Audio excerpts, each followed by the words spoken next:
dapat mencerahkan cerah bangsaku, cerah peradaban.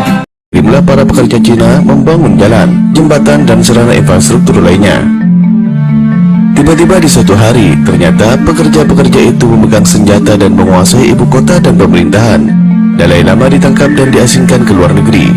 Ternyata mereka adalah para tentara yang menyamar jadi pekerja.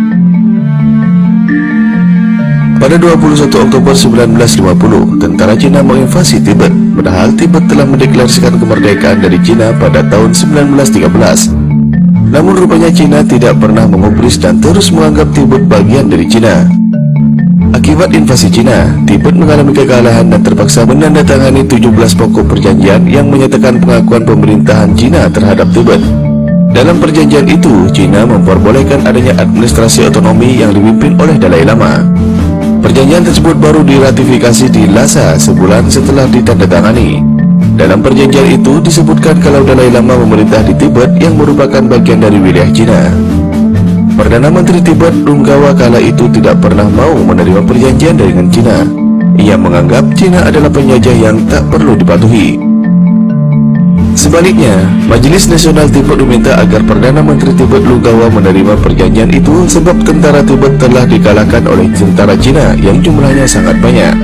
Faktanya kala itu Tibet tak mampu melawan Cina.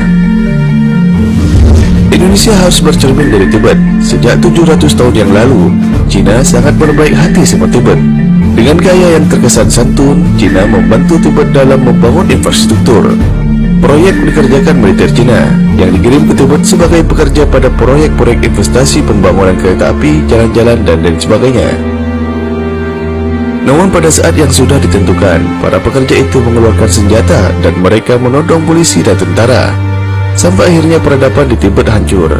Negaranya hancur sampai sekarang, dan mereka dalam kekuasaan Cina, kata pengamat politik kebijakan publik Marketing Metropolitan Watch atau BMW, Amir Hamzah, kepada kantor berita politik RMOL beberapa saat lalu, hari Senin tanggal 18 bulan 7. Dengan pola yang sama, Amir Hamzah melihat hal ini juga sedang dijalankan Cina di Indonesia kini. Setelah berinvestasi di Indonesia, investor juga telah menyelundupkan para militer Cina ke Indonesia dengan dalih tenaga kerja proyek. Dan kini, daerah pesisir Indonesia, dari pelabuhan Belawan bagian timur Sumatera, kemudian masuk ke Banten, sampai akhirnya Surabaya, sekitar 97% telah dikuasai oleh Cina. Dan tidak mustahil apartemen-apartemen tempat-tempat tertentu di pesisir pantai itu mereka gunakan sebagai tempat persembunyian mereka untuk mengintai perairan Indonesia, ungkapnya. Kemudian katanya di Sulawesi Tengah ada pabrik nikel yang cukup besar, yang bahkan dari 6.700 pegawai, 5.000 diantaranya merupakan pegawai dari Cina. Belum lagi di Banten dan Ketapang. Cerah peradaban.